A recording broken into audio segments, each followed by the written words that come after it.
Kailan ba tayo asinso?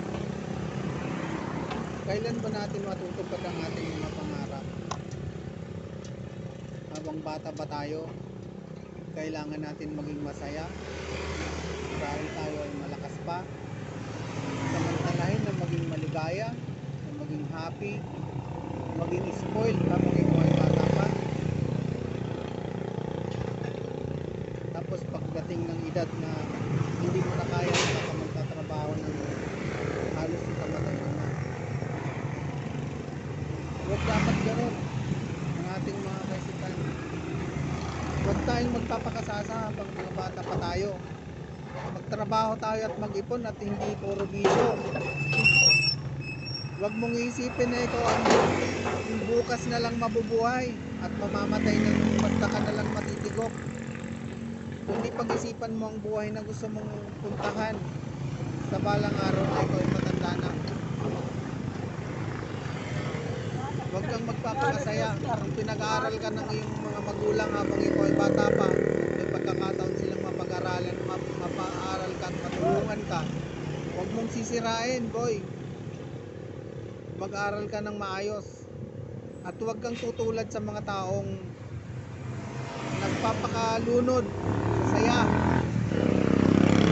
Kasi ang iniisip, baka hindi na ako magtatagal sa mundo. Pero hindi. Hanggang sa pagtanda mo pala, darating ka doon sa pagkakataon na pati basura ay kakalkalin mo na para lang ikaw ay mabuhay. At doon naman sa talagang mga walang palad na umasinso, ganun talagang buhay, paglaban mo lang kasi wala namang ibibigay sa iyo ang gobyerno para tulungan ka. Pag nagpupulot ka ng basura, sarili mong sentimiento yan para mabuhay ka. Pero once na nagkaroon ka ng pera, nakapulot ka ng pera sa basura, umasinso ka, nagnegosyo ka, pakikialaman ka na ng buwisit ng gobyerno na yan. Lahat ng pag-aari mo, pakikialaman nila. Kaya yung gobyerno dito sa Pilipinas, legal na mga magnanakaw. Magmula sa puno, papunta sa taas, magmula sa taas pa ibaba. Ang mga namumuno, lahat yan korap. Lahat yan nagsasamantala sa kaban ng bayan. Ninanakawan ng mga maralitang Pilipino. Ninanakawan ng mga nagtatrabaho ng legal. Ang mga nagpapakahirap sa ilalim ng araw at ulan, kumakayod para lang mabuhay. Pero anong ginagawa ng ating gobyerno? Ninanakawan tayo, hindi na tulungan tayo. Wala pa akong nakitang isang politiko dito sa sa Pilipinas na iaalay ang kanyang sahod, ang kanyang sweldo para sa mga mahihirap.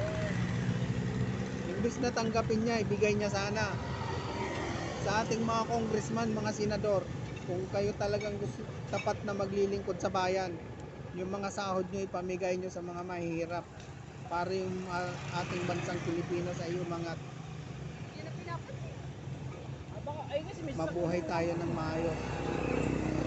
At hindi na tayo pupunta sa ibang bansa para magtrabaho doon sapagkat dahil ang ating paa ay nasa kabilang ukay. Konting pagkakamali mo, papatayin ka, mamamatay ka. Bukod sa pagpapatay mo sa sarili mo habang ikaw ay nabubuhay dahil sa pananabik mo sa pamilya mo habang ikaw naroon sa ibang bansa. Hindi ba dati alam yan? Hindi ba alam ng gobyerno yan mga ganyang paghihirap? Kung alam man nila, bakit hindi sila gumagawa ng aksyon? Diba? Bakit puro pangungulimbat na lang ginagawa ng ating mga politiko? Yung mga namumuno sa kalsada, may kalsadang bagong-bago pa, bubungkalin. Pag pinalitan, ang ipinalit mas madali pang masira. Diba? Mayroon ba tayong justice? Yung mga Pilipino bang mga maralita? Mayroon ba tayong hustisya para dyan? Diba wala? Kailangan mo magsumikap kung bakit kasi may gobyerno pa, kaya naman natin mabuhay ng solo.